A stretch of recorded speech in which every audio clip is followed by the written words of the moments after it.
Welcome to California Live Podcast here in San Jose at the Studio B, and we are back with the one and only Mauricio Mejia. Mauricio, Yes. thank you for having us. Yes. Great yes. studio, Yes. great Thank setup. you. Thank you. I appreciate that. Yeah. No, we put a lot of heart and soul into this.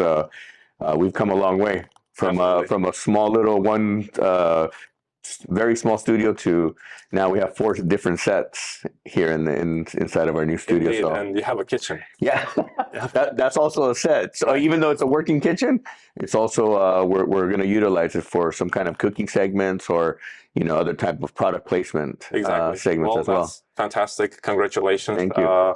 It's quite unique for me to come to the Silicon Valley with our crew and to see such a nice setup comparing to LA. No one does it here, so I'm happy that you are. Thank you. The first one and the only those one. are the compliments that we want, right? Or those are the acknowledgments, because that's what we're trying to do here in Silicon Valley. Is we're trying to set a standard.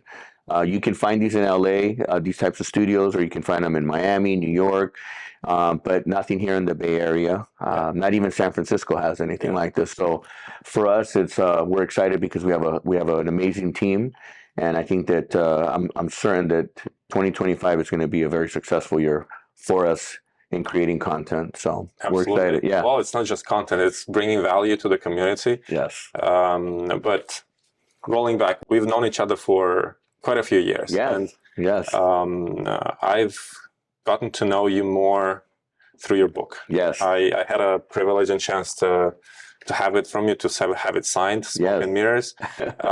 We've published that episode on our Silicon Valley podcast platform. Now we will be sharing it with our California Live viewers, entrepreneurs, business owners. Why Smoke and Mirrors? Well, going back to the roots of where I started, I grew up in Los Angeles and in the streets of Los Angeles. And for me, I could have gone many directions as a child. I didn't have I didn't have parents that were strict. I grew up with a single mom and a younger sister and a mom that worked. So discipline at home wasn't there. So I was a kid of the streets. I loved, there was no restrictions. And at a young age, I there was a lot of gangs and drugs and influence in the streets that I was growing up in. And then also music was a big thing during that era, late 80s, early 90s.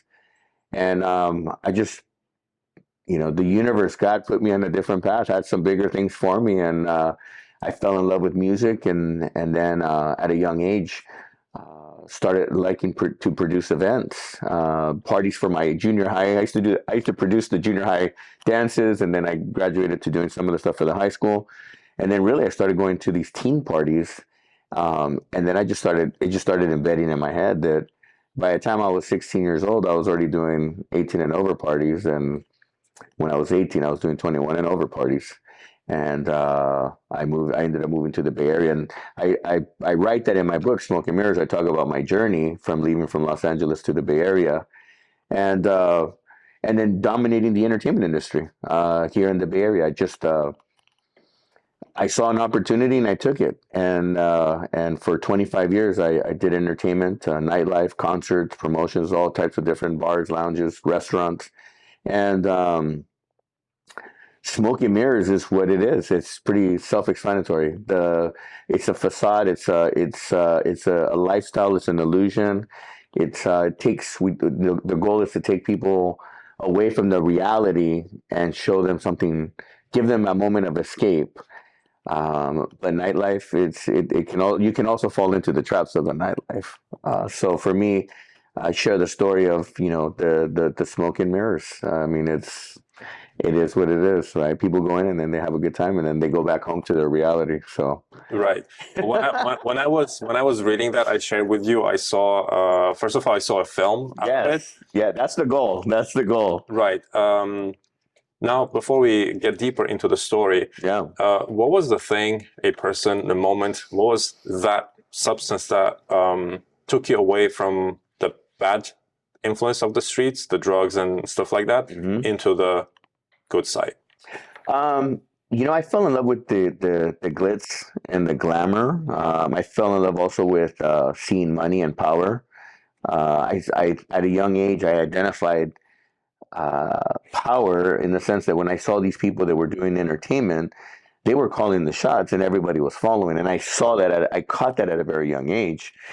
So that was what was exciting to me, was to see, like, like that curiosity. I was like, I want to be that guy that's calling the shots, not everybody else that's following. I want to be that guy that's sitting there, and or that person. And you can just see the level of respect that everybody was given. So I felt attracted to that at a very, very young age, and I think because I lacked that attention at home or that discipline, that when I saw that, it was just attractive for me. So that was really the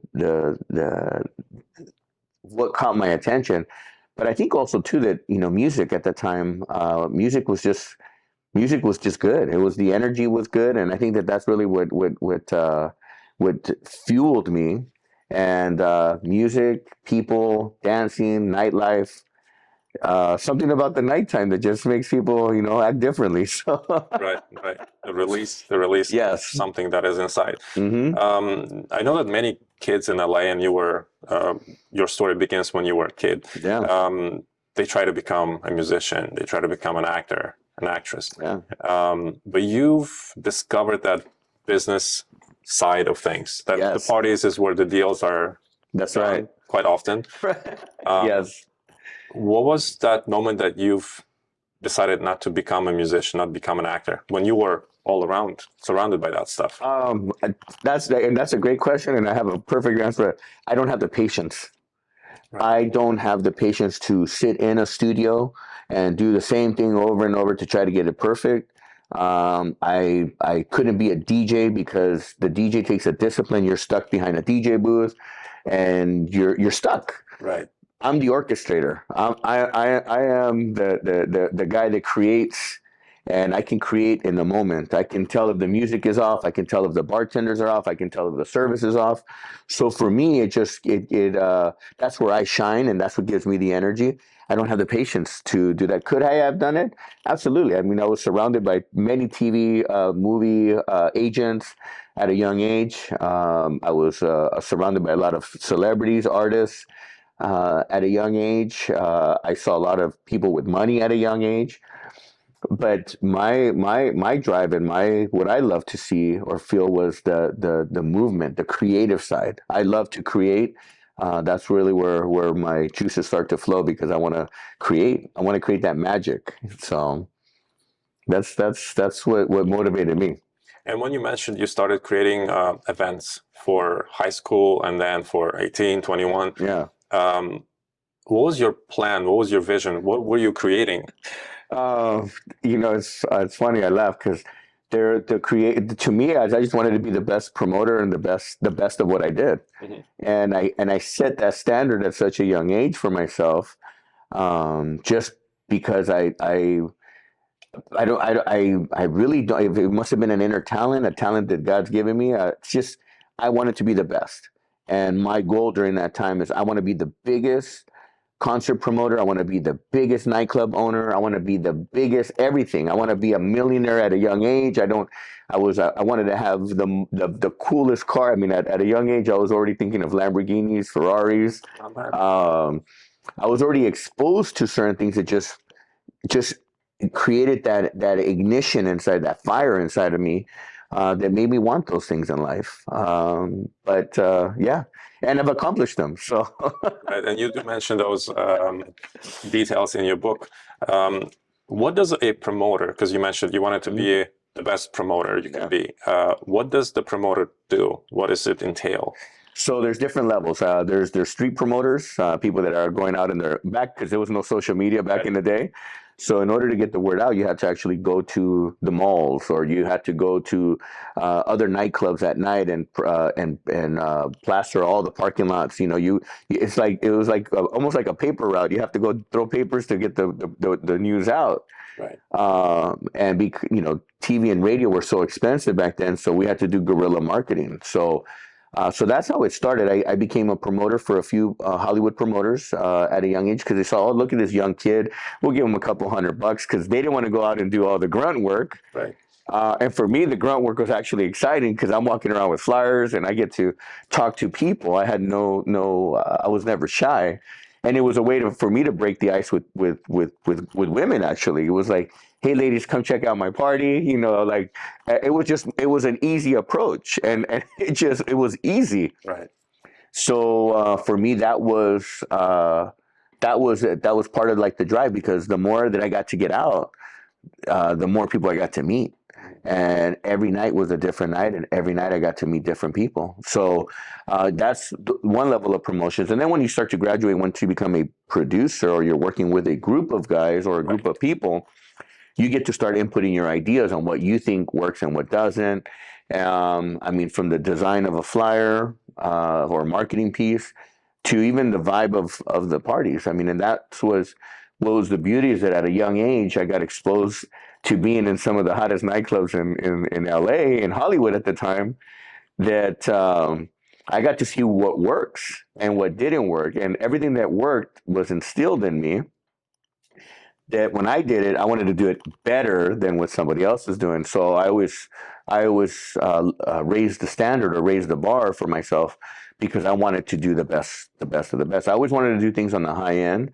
Never wanted to do things and there's different levels too. There's different levels of entertainment. So for me, I wanted to be where the money was at. I wanted to see the beautiful women, the beautiful men coming, the exotic cars, and everything else that comes with it, because you get to see a lot of different things when you're in that environment. So if you could briefly share a few elements which you would say worked back then in promotion, whether it's a design or it's some secrets in organization, yeah. And now, what changed? So back then there was more conversations. It was more teamwork. Everybody was giving their input. One of the things that I learned separate from everybody, what I saw from the mistakes, was I hated clutter. Marketing pieces with so much information, you're just like, fuck, I like, where do you start?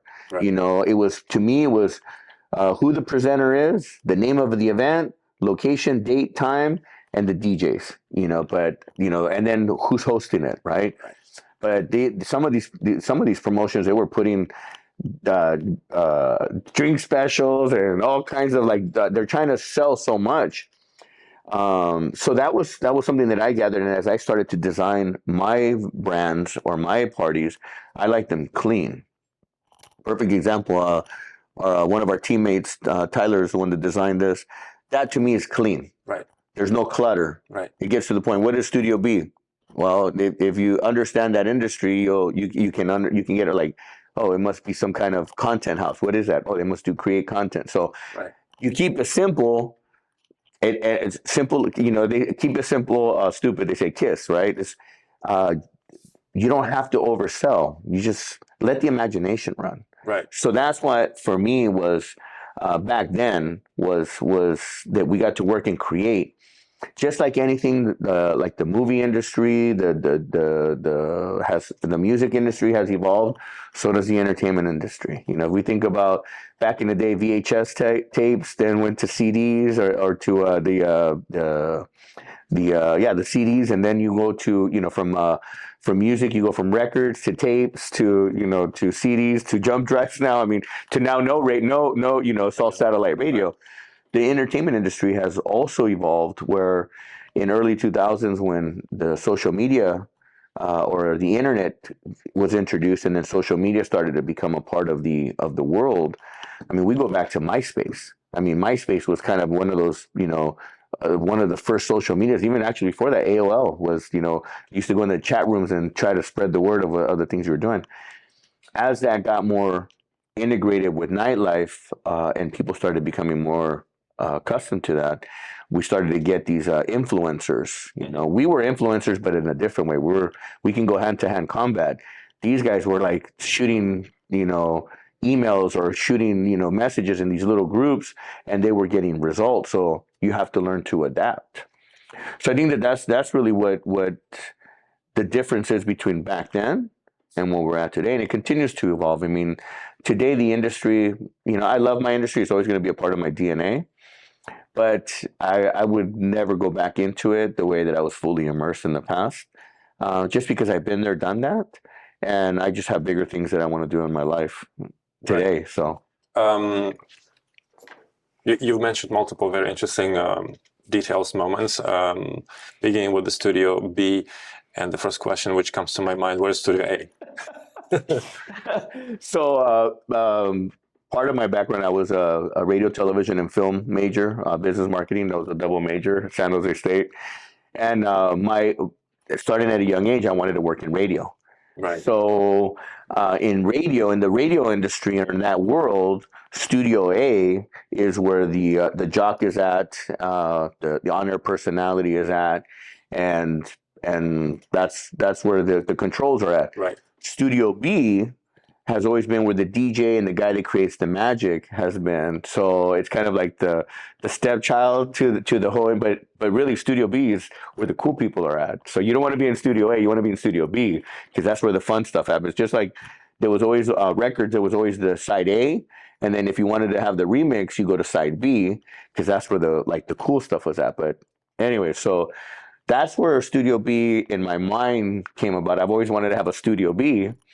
And when we got together over a year ago, we were thinking, what do we name this thing? And it just popped out of my mouth. I like Studio B, and it just kind of grew, and it grew. And then we added the content house, right? That's, instead of being what everybody else, content creators, this and that, we are truly a content house. We are here to create, and it sounds cool. It does. It sounds cool. It feels cool. Let's make sure that you guys check Studio B on your social media. Yeah, please. You've mentioned again many details which tell me that you're not just a creative person per se, but you are really good at sales, marketing, combination of both, which is rare because some people are just fully in marketing. Some people are great at sales. Yeah. Where did you get the knowledge, that motivation, inspiration, and how did you, most importantly, got rid of that fear of selling? Because a lot of people have that fear. Yeah. I think at a young age, seeing success at a young age built that confidence, that inner confidence. And then at the same time, it's like practice, right? You got to practice it. You just can't go out every once in a while and try to do sales or try to do promotions. You have to be consistent with anything that you do in life. So if I wanted to be the best promoter, I had to be consistent. I had to always come up with new ideas. And trust me, I had a lot of ideas that failed. I had a lot of things that, I've made a lot of mistakes along the way. And along the way, those mistakes taught me what not to do again, and then what to do the right way. Or I got to see, you gotta keep track of those things. You gotta keep track of your wins and your losses too. That way you can kind of, you don't want to go too heavy on, well, you always want more wins than losses, but right. You got to keep that balance. But yeah, it's consistency. Consistency is always going to win. Who would you say were, or maybe still are, your mentors in this domain? Well, I got to get, but the work ethic comes from my mom. My mom was an inspiration to me, and so my work ethic comes from that. She had an entrepreneurial spirit, and I just saw how hard she worked, and I think that's where I picked that up. In the nightlife industry, obviously the people that gave me my first breaks, his name is Martin Rojas, a guy that we're still friends to this day, 30 plus years. He was actually one that embraced me and showed me the door, or opened the door for me. And once I got in, it was up to me to take advantage of the opportunity, right? You always have to put in the work, right? People might do an introduction, and then that's it. If you want it, you got to go after it. So I saw my opportunity, and then from there, I just became like a little social mayor, and I just started talking to everybody and anybody, and I started to create data back then the data was, a little phone, a napkin with a phone number and a name, and then we put it in the little phone book, and we'd have to call from a regular dial phone, Right. to call these people and say, hey, come to my party, come to my party. Now life is different. Everything is on your cell phone. But truly, where I got my biggest breaks were here in the Bay Area. My first break in San Francisco was at a nightclub called City Nights. I got to become friends with he was the vice president of entertainment. His name is Ray Bobbitt. And then the CEO, president of the company was, Jesus, I can't even think of his name. Britt Hahn was his name. And Britt and Ray gave me my first break in San Francisco. And during that time while I was in San Francisco, I had got accepted to both San Francisco State and San Jose State. But San Jose was calling my name. It reminded me of LA. And I got the opportunity to work with, today he's known as the godfather of nightlife, was Harry Evans. Harry Evans owned and operated every single nightclub in the South Bay. And I got to become his right hand, and I got to learn the business. And that's really where I really started my growth. And that was in 1996, 97, where I just really I fully immersed into the nightlife industry. And I got to, I had someone that backed me, had an open checkbook, and let me run with ideas. And then the rest was history. But Harry Evans, till this day, he's still alive, and I talk to him on a regular basis. He's 86 years old, wow. And he still wants to do nightclubs. I'm like, this guy never stops. It's in our blood. But yeah, he was my biggest mentor in this industry. And then of course I've had other great people. Former CEO of Live Nation, Jason Garner, was a mentor of mine. Manuel Moran, who's a vice president over at Live Nation. I've had some great people that have come within proximity and have guided me to experience the successes that I've had at an early age. We've known that in LA, the industry, whether it's film, TV, that type of entertainment, or the nightlife, this entertainment, is quite different from the Bay Area, from the North California. Oh, yeah. How would you describe the difference? Because you've known it from within. Yeah. And how did it change? Well, LA is the second largest city in the United States. New York, Los Angeles.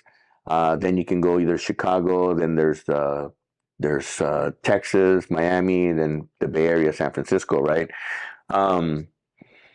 It's different because the people in the Bay Area are different than the people in Los Angeles. There's just different there's much more different demographics, diverse, though that San Francisco is also diverse, but they're smaller population. And San Francisco historically has always mirrored what New York has done, like the deep house music, the underground scene, the Studio 54 era. Los Angeles has wanted to just kind of created its own atmosphere because of Hollywood as well. Right.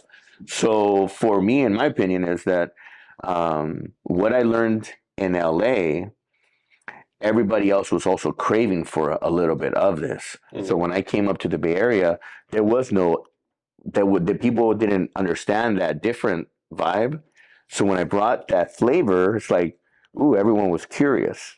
And once you start to sprinkle it and you start giving them a taste of it little by little, it becomes contagious. Right. And then they start to gravitate to it, and then they want more, and then more, and then more.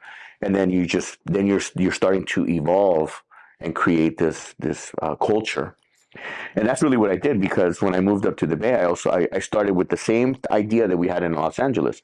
Start with the all ages, which is kind of like your 14 to 18-year-olds, right? I mean, you'd be surprised how many kids at that age are going out. Parents, kind of grew up the same way I did, or their parents are just gave them the liberty of going out to these, dances. And then you have your 18 to 25, or 30, and then you have your 21 to 21 plus.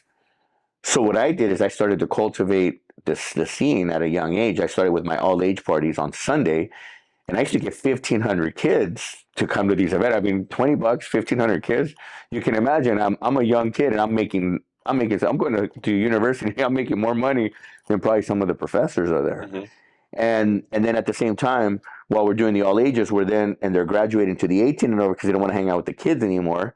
Then I have the 18 to 25, and then once they get to 21, then I have the 21 plus. So for some of these kids, I got to see them grow up from 14 years old to now 44 years old. So I've got to see them for 30 years. I got to see them develop, and that's really what the business model just kind of worked out for me. That's just how it worked out. You got to start young, and then keep them in the loop, and then eventually they'll either grow up and grow out of it. And to this day, I still see people going to nightclubs. I'm like, wow, you guys are off the. I can't do it anymore. So right, right now that I've noticed, the internet world is filling up or filled already with so many different influencers who are talking about.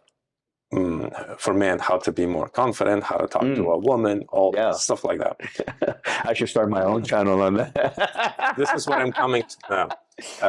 You've been exposed to, with no doubt, to the most beautiful people in LA, because that's the part which attracts all the models, actresses, and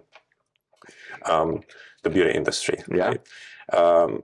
How did you build your confidence to talk to them? Because selling a thing or inviting to a party which people would love to go, it's one thing. Yeah. But talking to a lady to the opposite sex, it brings different chemistry. Yeah. How did you manage that? How did you overcome, if you had something to overcome? What is your... I one of the things that at a young age, I just learned that, one, I never had a problem. Women have always been attracted to me. Mm-hmm. There's just something, either it's my charisma, my charm, or I don't know what it is, but it's always they gravitated. And I've never been shy to entertain, or to talk to them. So along the way, I got to learn how to build some of that confidence, right? And little by little, just started to stack, and my confidence got to the point where I don't care what you look like or how you look. I treat everyone equally with the same level of respect. Right. So I could talk to the lady that's, the housekeeping lady, the same way that I'm going to talk to the woman, the beautiful model that just walked in, with respect. Right. And I think that, and with no fear, right? People can sense when your confidence or your fear is, so it's something that it's either a natural talent or something that I've accumulated over the years of being in the industry. So for me, it was, I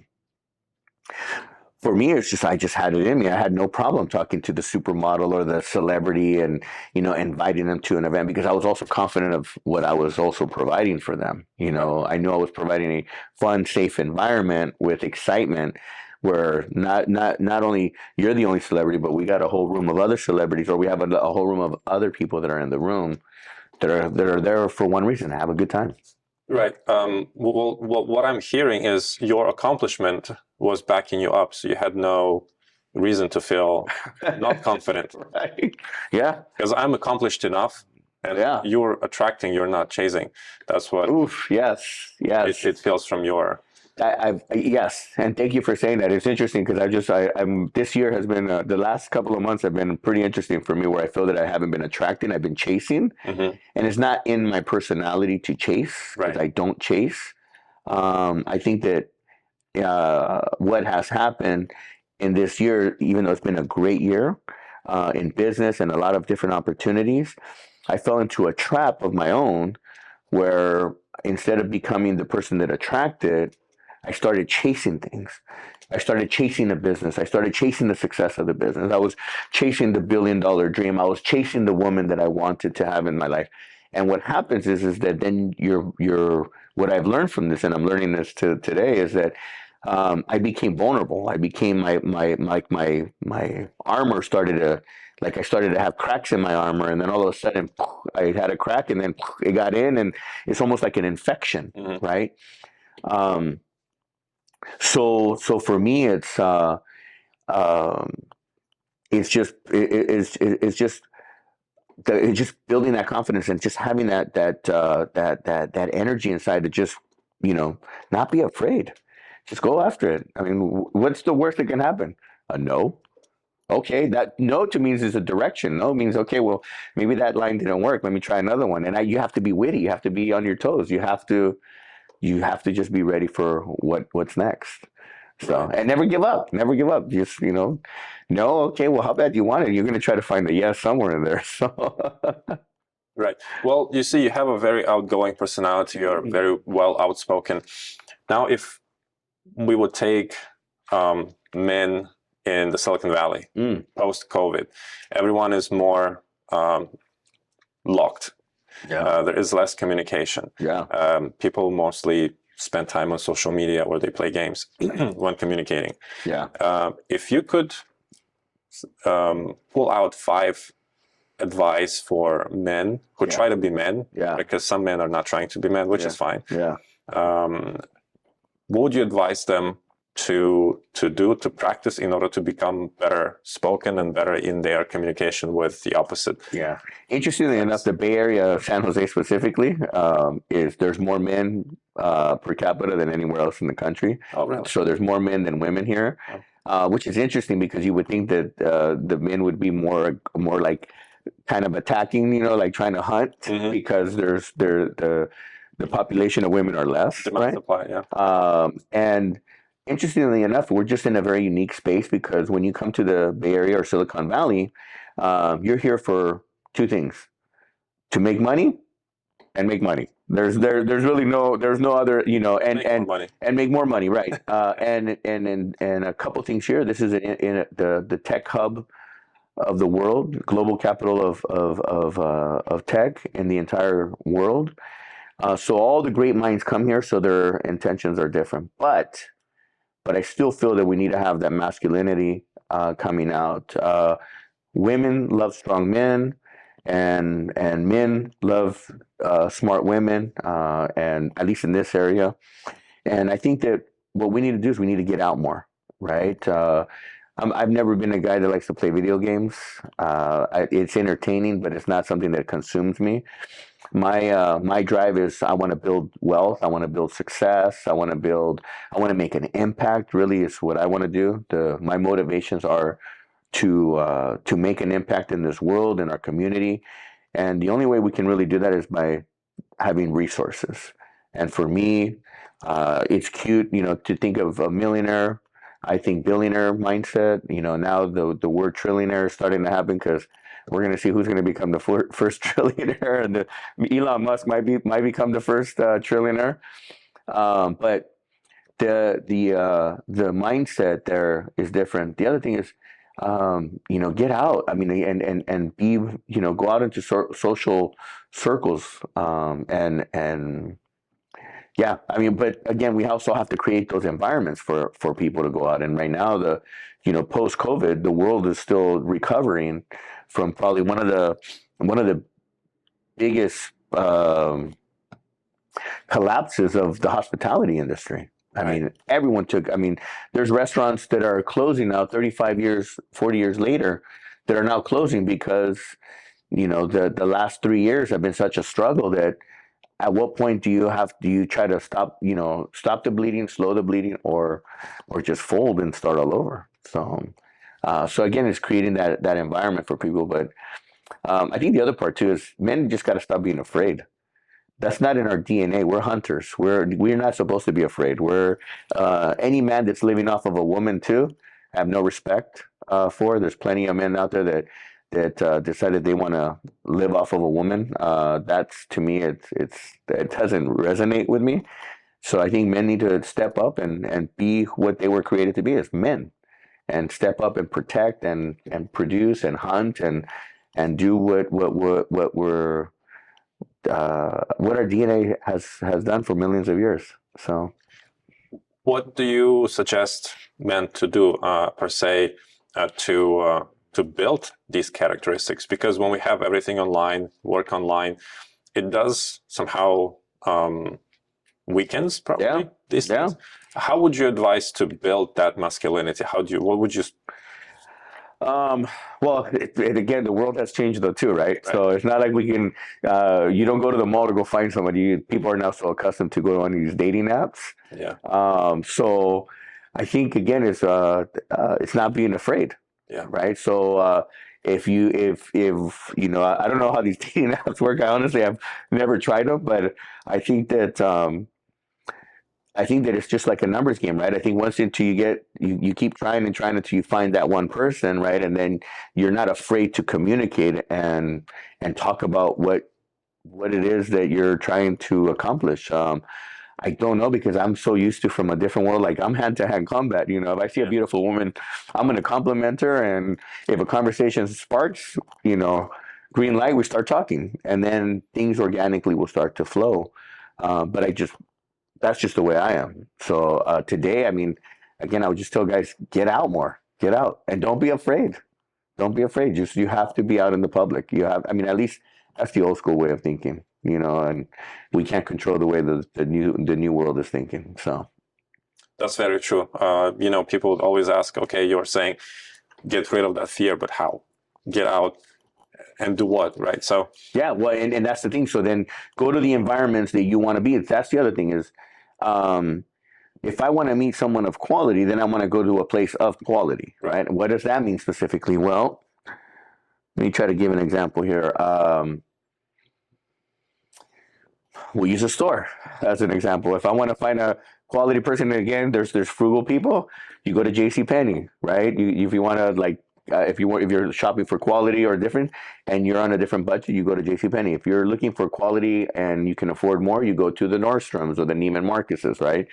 And then you'll see the different environments that are there. You'll see by the human behavior, and you'll also see the differences of just level of thinking, the mindset, right? And I don't know if that's a great example, but I'm just using that because I know that if I want something of quality, I'm going to go here, or I know what I want, and I know where to find it, right? But if I'm thinking, where the best place to go find me, you know, the most smartest girl or something. I don't know. I don't know. It's a tough one. It is tough. Even the libraries aren't even the same anymore. Everything is online now. So I don't know. I think I've been lucky. I've exposed myself to environments that are still allow me to have that social interaction with adults and people of my age in my group that understand the one-on-one approach. So I don't know, these next generations, they're gonna have a tough one. So they're having it right now. That's why I'm asking many questions. The social skills are. I mean, I look at the mannerisms of today's generation, the younger generation. I'm embarrassed. I'm embarrassed for them. Their mannerisms, from their etiquettes, you know, from like even the basics. Good morning, how are you? Thank you, you're welcome. You know, can I please? You know, from their eating habits, the way that they communicate. You know, you go to restaurants these days, and everyone's on their phones instead of communicating. You know, it's like I'm guilty of it too sometimes, but you know, if I'm interested in somebody, I'm gonna focus on somebody. I've seen couples at dinner tables where she's on her phone and he's on her phone, and I'm thinking. So I start creating the movie in my head. I'm like, he's talking to his other chick, and she's talking to her other boyfriend, and she's saying how bored she is, and she's like, I can't wait to be with you. It's like, oh my god, like it's just crazy because they're trapped in these universes that I don't know. It's going to be interesting to see what happens. So. How do you think we can untrap ourselves from this situation? I think we need to, and just like many other people have created these programs out there. There's so many coaches, life coaches, and these groups, right? These masculinity groups where they want to teach you alpha thinking. And I think getting exposed to those types of programs, or here in the Bay Area, I think specifically, you know, looking up podcasts that talk. I mean, I have a few guys that I like to. If I ever want to get fired up, I listen to David Goggins or Tim Grover. This morning I was listening to him, or Andrew Tate. You know, you want that fighter like that. If you want that drive, you seek for that. or you get involved in groups that are out there. I mean, there's you got to pay for those, and I've seen some of those things be pretty pricey too, but people show up, so there's a business for everything. Right. You mentioned Andrew Tate, this gentleman, this personality. I love him. He talks so much shit. He does. And also, I would say that it's rather true shit than bullshit. Yeah. Oh, he's helping me right now. I mean, I just, from the stuff that he talks about, just it reminds me of who I am. Mauricio Mejia. Who are you? What are you? And where did you come from? And it reminds me of the animal, the beast that lives within me, that has gotten me to where I'm at today, by not being afraid. I mean, I have no fear, and I go ahead and I take risks, and I'm okay with that. I'm okay. So Andrew Tate, yeah, one of my favorites. So what were you gonna say? There are controversial opinions in the media world, probably also in the social media world, about Andrew Tate, how real he is, meaning his wealth and what he says, right? Because you can pick up the mic and camera and create a nice studio and smoke and mirrors. It's smoke and mirrors. What is your personal, professional opinion on his personality, on what he delivers? Personality, I love. Whether his personal life doesn't, it's not congruent to what his message is, I don't fucking care. I'm not seeking to be Andrew Tate. I just love what he's saying, and that resonates with me. Because if I can get bits and pieces of that, and it can help fuel where I'm at in my life, and it can fill in some of the gaps, I'll take it. But what I will not do is try. I'm not trying to be Andrew Tate. I'm Mauricio Mejia. I'm going to be my own individual. Now, there's people that are going to try to assimilate or try to be that. But that's just people that have low self-esteem, or they're trying to be something that they're not. But that's just part of their evolution, right? They got to evolve, and eventually they'll find their own identity. Right. So for me, and Andrew's his controversy, whether it's true or not, or is that the gimmick, whatever, I don't know, and I'm not going to waste too much time in fact finding. But what I am going to enjoy is the conversations that he has, and just the amount of the shit that he talks about, and then it just resonates because there's just a lot of things that I'm going through in life, and I'm like, oh, I start laughing. I've been laughing at some of the stuff that he's been saying, because I've been going through a breakup right now, and in my mind I'm just thinking, I'm like, wow, what was I thinking, right? What am I thinking, and how do I get back to myself and become the person that I was prior to getting into a relationship, and be that strong alpha that I've always been.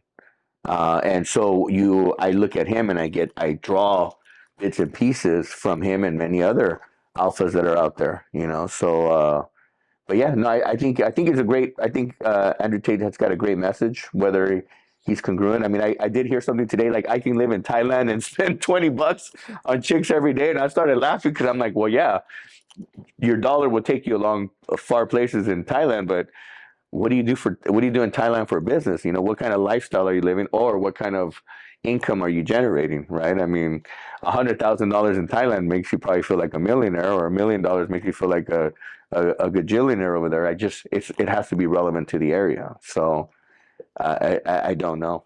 So I know that $1 million here in the Bay Area is like poverty. So well, true. Andrew Tate does bring up a lot of social issues, I would say, especially in between men and women. Yes, and that's why his personality, his talks, they got so much attention and controversial opinions in the media. Yeah, the way he expresses himself about women, I mean, that's probably one. But I think a lot of it that he talks about, I think is pretty on it. I mean, for a man, right? A man that wants to be a man. There's so many social things that are happening in this world right now that, I mean, fuck, everything is confusing right now. It's like, you have to be ultra sensitive or hypersensitive or this to that. You can't say certain things. And the world is also evolving because people are becoming softer. And I think that, and that might be where the world is going, right? All of a sudden, everyone is just going to be one big happy harmony family and blah, blah, blah. Maybe, I don't know. Historically, that has not played out right. To me, the strong live off the weak, And what this does is this creates an area where people start to gather that are strong mindsets, and they start looking to the weak, and then they, back in the days, I love those Viking movies.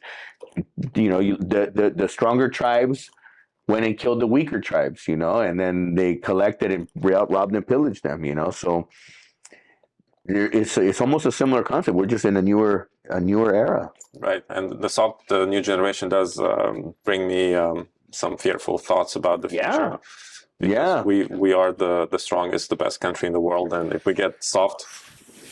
Well, and it's interesting. I mean, right now in the current situation that we're in, you need the leadership that's heavy hand, right? Even though I don't agree with all of it, but you have to take something and make the best of it than continue in the path that we're on right now and going nowhere, and just we keep feeding that culture that we keep building a softer and softer and softer, and it just keeps expanding. And you never know, those groups might have ulterior motives, why they want to do that, because there's so many theories out there. We can get lost in conspiracy theories, but right. Yeah, no. Going back to Andrew Tate, I think his message is great. I think David Goggins' message is great. I think that there's so many speakers out there that I like. Part of my inspiration was how Joe Rogan does his podcast. I love Joe Rogan's podcast because, and that's what I do for Mauricio Mejia Live. I want to have a version of where we're just having a conversation. We're going to talk about everything and anything. And with real people with real experiences, and just see where the conversation goes. It's the new way that we're not regulated by the FCC. This is everything and anything goes. Right. So, rolling back from Andrew Tate to Mauricio Mejia, you mentioned a few times that you do not want to be anything like him. Mauricio Mejia, you are. Who is Mauricio Mejia now? And the second question to this question would be, what does your brand Mauricio Mejia mean? Great question. Honestly, the first thing that came to my name when you brought up my name and asked me that is, I'm a beast. I am built for business. I'm built for risk. I'm not afraid. And most importantly, I do things with integrity. My word is my word, and I might not be perfect, but at the end of the day, my commitment, my work ethic, is impeccable, and I'm not afraid. And I'm not afraid to take risks. Whether in business, I've never been afraid. In my personal life, I've shied away because I've had a lot of personal childhood traumas and stuff like that, and I don't use that as an excuse. I'm identifying those things as I've gotten older now, because right. I've seen how it's impacted me in my personal life. Right. But at the end of the day, Mauricio Mejia, the brand, the person, is a person that has strong work ethic, is a person of commitment and consistency. So those are the three things that keep me fueled and going. But there's a lot more. I have faith. I believe in God. I believe in a higher power. I have faith that there's a bigger and better plan for all of us. And then I have big dreams too. I have big dreams, and I'm not afraid to if I don't make the dream in this lifetime, I'll come back the next lifetime. But I'm not afraid, and I don't want to ever be in my deathbed and say, fuck, man, what if? Why didn't I? I don't want to ever live with that. I mean, I don't. Right. So, and that's why I tell people when they ask me, like, what is it you want to say? I want to be a billionaire. I want to be a part of the Billionaires Club. In my mind, I'm already there. I'm just, the financial part hasn't caught up to me yet, but I will be there. Right. I've surrounded myself with enough people of that mindset, right, that I already have that billionaire mindset of how to interact and act and move within those circles. It's just timing and being patient, because that will come, and it comes with hard work, consistency, and integrity. And that's where, it comes down to, even with my books. Smoke and Mirrors was just therapy for me, was just to share my life story. My second book, Decide, Commit, Execute, was the three principles of what I do. Make a decision, commit to your decision, and then take action, execute. Right? It originally was action, but I wanted to be extreme, so execute, like execution. Right. And those three principles, believe it or not, the last 2 days I reread my books, and I didn't realize how much information that I've given out to the world that I need to also remind myself of those nuggets that have gotten me to where I'm at today. And then my last book, Assess, Address, Move On, it's assess the situation, address it, and move on. Don't get stuck in it. And that's something that it was interesting that the last 6 months I felt that I became stuck in my own shit. Right. And I started to think, I'm like, what the fuck? Who am I now? Mm-hmm. I went down a path that I went down a road that I was not used to. Right. And in that road, I started to learn different things, and I started to meet different people, and I started to interact differently with different people. And you'll find yourself when things change, when there's change, and change always happens. It's inevitable, right? Whether it's good or bad. Good, something could have evolved and turned into something very beautiful, or it went down the rabbit hole, and it could have gone down deeper and deeper into deeper down. So, but yeah, for me again, my hard work, consistency, and my integrity are important for what Mauricio Mejia stands for. And anything that I put my name behind, that's what I want people to think about. So right, you just mentioned you are targeting the billionaire circle, and you need patience, consistency, a lot of patience. Now, in the beginning of our conversation, I asked you, why didn't you become a musician or artist? You said you didn't have the patience. Yeah.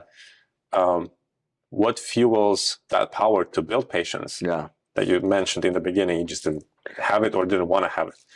And that's a great question. I love it.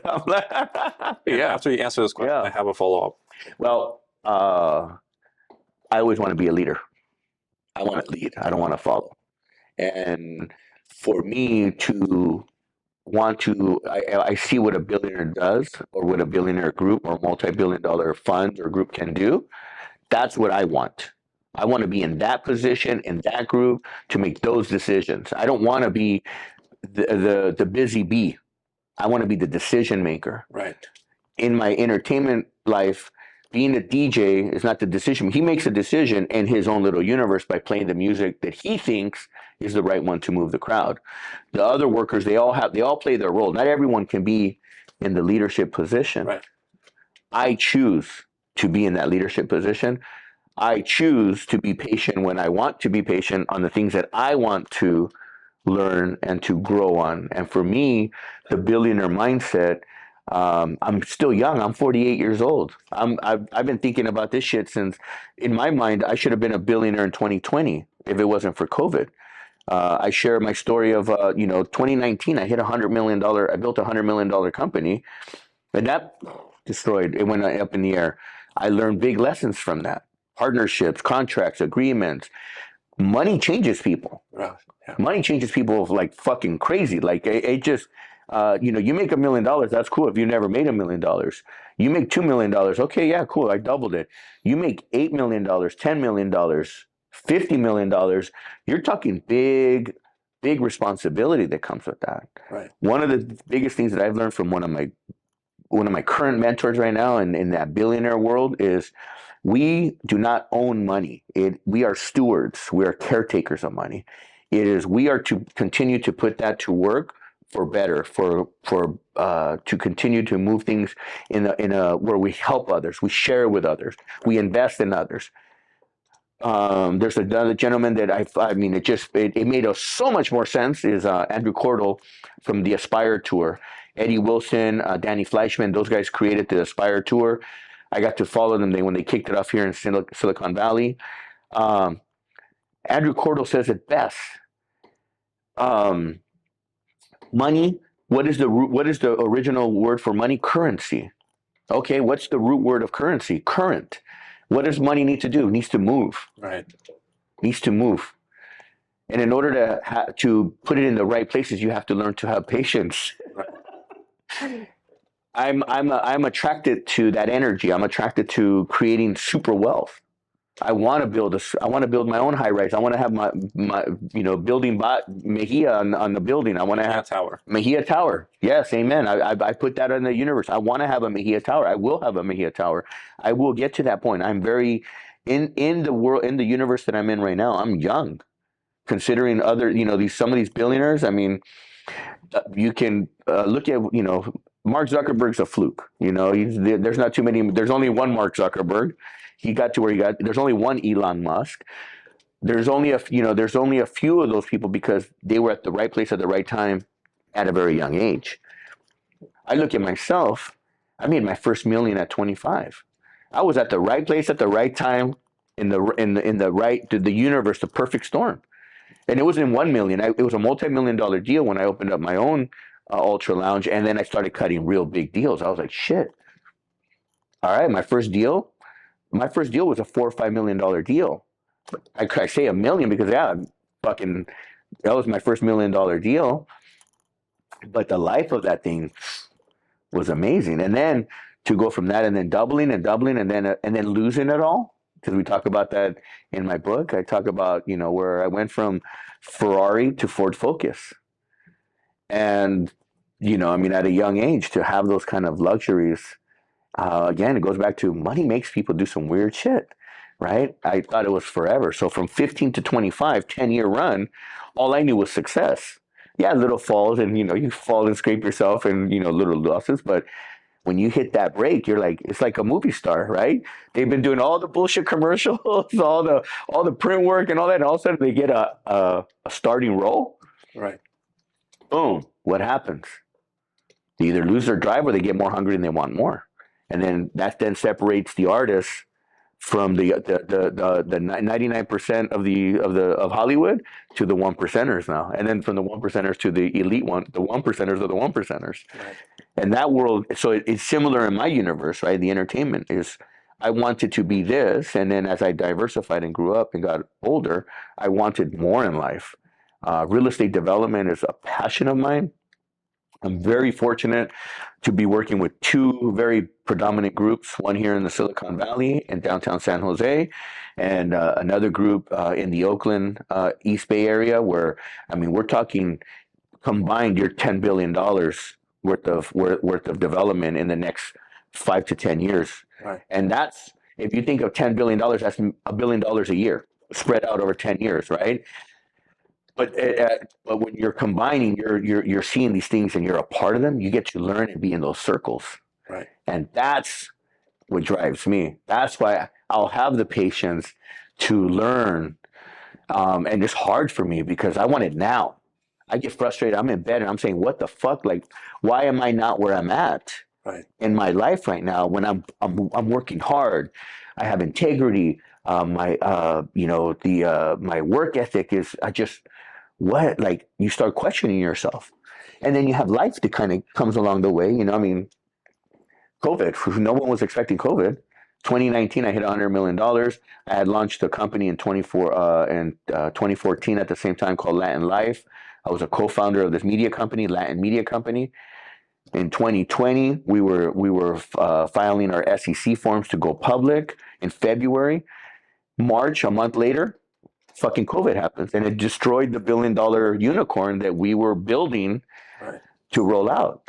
So I've been there, I've tasted it, I've seen it. I know what it feels like. I know what it does to your mind, because I always share with people, we were so crazy. We're thinking of how big of a yacht we were going to buy, because we were in our minds, we were like, we're building a $1 billion empire, and what do billionaires do, right? Or at least that's the perception, right? Right.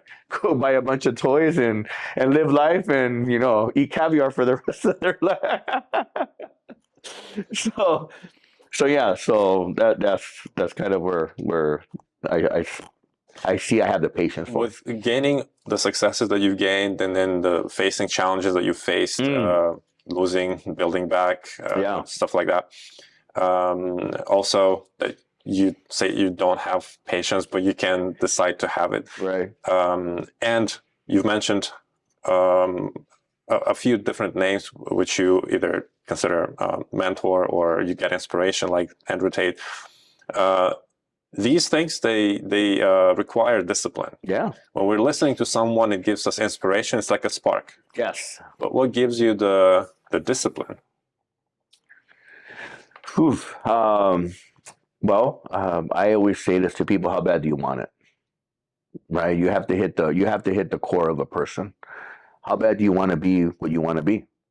Whether it's you want to be the best producer of podcasts, you want to be the best producer of a show, the best of whatever. How bad do you want it? How important is that to you? Right now, I'm going through my own personal challenges. How bad do I want to be where I want to be in the next couple of years if I go in with the same mindset that I had this year and the same bullshit that just has happened to me recently, where I feel like I almost buckled in myself when I'm like, what the fuck, Mauricio, you know who you are, you know what you've done, you know where you've been. So the discipline comes from how bad do you want it? What are you willing to sacrifice? Some people that I've seen personally, couples that get married at a young age, they sacrifice their future for today, for now, living in that now, in that moment. And then 20 years later, or 10 years later, or maybe some get lucky and they are married forever, but it had a lot of bumps along the way. Mm-hmm. They sacrificed. How bad did they want a family? Well, they had a family until their kids turned 18 and then out of the house. And then how did that turn out for them? And then they're discovering themselves, like, what the fuck do we do now? Mm-hmm. And I'm looking at myself. I started at a young age. I started backwards. Now, I have children in my life. I have 3 boys, and I love my boys. And, do I have the best relationship with them? No.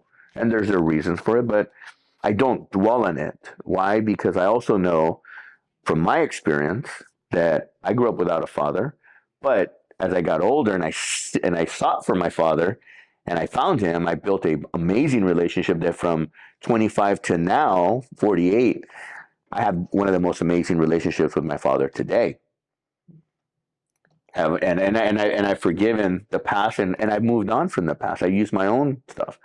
So for me, it just comes back to how bad do you want it, and what are you willing to sacrifice? I sacrificed the family or the getting married at a young age, and a lot, and even university. On my 4th year of San Jose State, everyone thinks I graduated. I'm like, no, I dropped out on my 4th year. On my year of my graduation, that I was supposed to graduate, I dropped out. I was a double major. I had 1 more year left, but I couldn't take it anymore. I couldn't walk into a fucking class and listen to a professor who walked in like a hot mess. And I'm not, hey, that's just the way, whatever was happening to her on that day, she looked like a hot mess. And I'm thinking, how is this person going to teach me to go to the level that I want to be? Right. What are you going to teach me? Business, I'm already doing business. I'm doing business in the universe that I'm in love with, nightlife. What are you going to teach me? I'm already driving a almost $100,000 car at the time, at a young age. I'm like, I'm living in my own house. I have my own, like, I call it my own frat house. I have my own frat house going on, and what are you going to teach me? So I knew what I wanted at a young age, and then I disciplined myself. I was patient in the things that I want to be patient for. Right. You can't be patient for everything. I mean, fuck. If I want a burger now, I'm going to go get a burger. I'm not going to wait for it. I'm not, or maybe that's a bad, but I know that it takes time for certain things to happen, because that's just the law of the universe. I wish I could just say, hey, I want $1 million today. Well, unless I was in a business that was generating millions of dollars on a daily or hourly basis, then it's a different thing. But that just, again, it creates how bad do you want it. I want to be exposed in these circles where billionaire mindset is, and it's not because it's a billionaire mindset, it's because of the environment that they're in. Right. And when you're in those circles, you're learning. Right. If you're who says it best? I think David Goggins said it. If you're the smartest person in the room, fuck, you need new friends. You need to be around other people. That's how you grow. Yeah, because you can't be the only one with all the answers all the time. Not going to happen. That's very true. Not going to happen. Let's get back to smoke and mirrors. Yeah. You have a lot of very powerful to me statements. I think that one of my favorite stories that you were talking about is how you found yourself a mentor for discipline, military story. Yeah.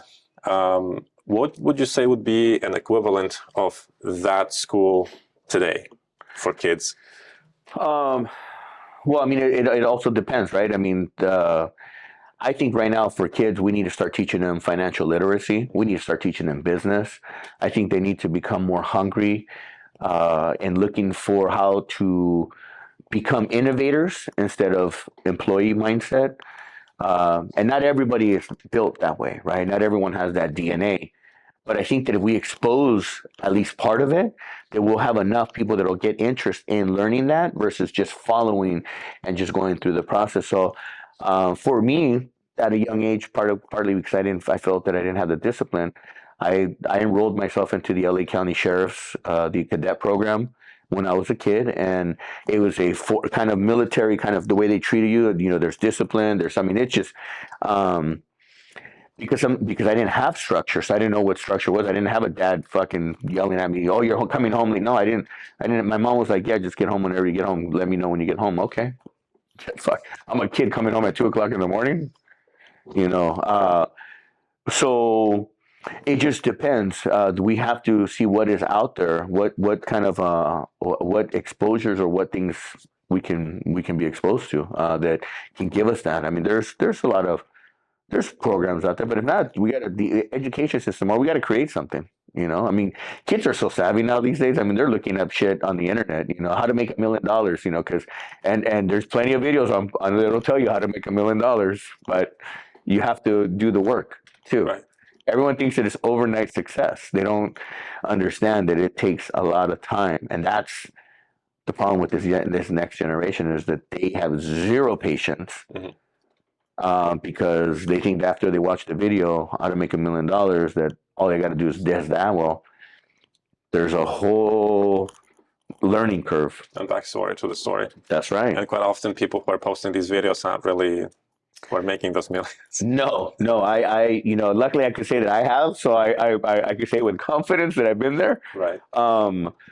But there's moments where I've caught myself being not congruent with the messaging, and you know, if I'm feeling down and I'm trying to tell my audience, you know, hey, you got to be this and this and that, but I know internally that I'm fucked up in my head at that moment, and I'm not who I say I am.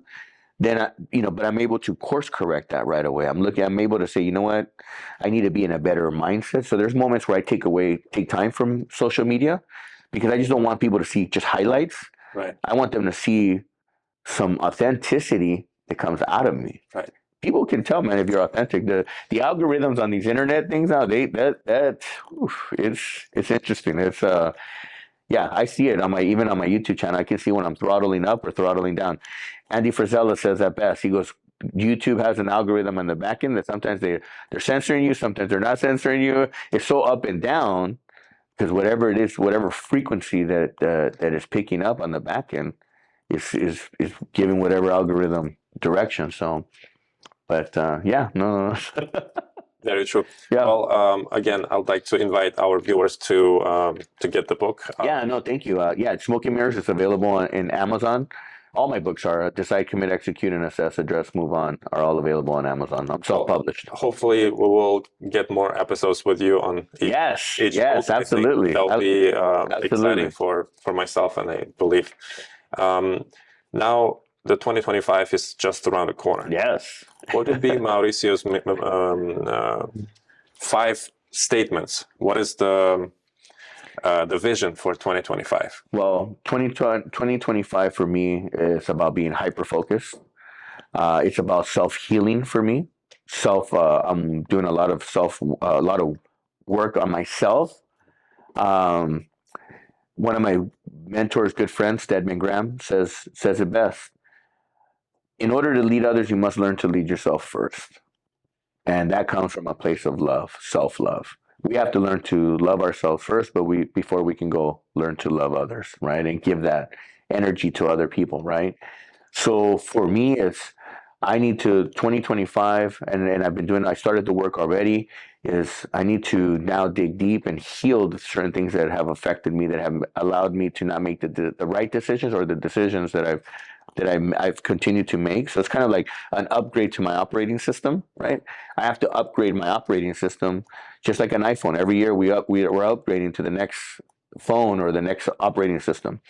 I need to start working on myself so that when I get into those worlds or those circles that I'm in, that I'm also the best and better person of myself in those environments. Can't go with the same thinking into new environments, because it's just a matter of time you'll fuck it up. So, so for me, it's, continue to have strong work ethic, continue to be consistent, continue to be a man of integrity. Most importantly, a man of faith, a person of faith. I have a lot of faith, and and as I'm going through more and more, and as I'm growing, I'm becoming more stronger and stronger to that feeling, that emotion, that energy that I feel, and then again, I want to do good. I want to be human. Humanity right now is just screwed up. I mean, the world is upside down. It just feels like it's constantly always upside down, and just we're always trying to course correct, right? We're trying to do good and do better for the world. So hopefully that's enough. That's five things that I wanted to hit on. But well, that's plenty. Yeah. Thank you for the powerful statement. Thank you. I think that manifestation is working. It's very powerful. Thank you for having us. Yes. WOB. Yes. Be sure Thank to you. check Smoke and Mirrors. Yes. Mauricio Mejia Live. Yes. A great podcast. Thank you. Yeah, we're looking forward to having you on our show too, and talking about your journey, because you have an amazing journey, and I think that needs to be highlighted as well. I think that there's not too many people that come with a big dream and then actually make their dream happen. And from what I've learned from you is that you came here with a dream, and you've done the work to get to where you're at, and you still have bigger dreams and bigger places you want to go. So I want to be able to showcase that on our show. So thank you. Yeah. I appreciate it. Yeah. Thanks again. Thank you. Happy 2025. Yes. Successful 2025. It has to be. There's no choice. You have to make it the best year. One of the best years. I think the next 5 years are going to be amazing. So I can't agree more. Thank you, and stay tuned.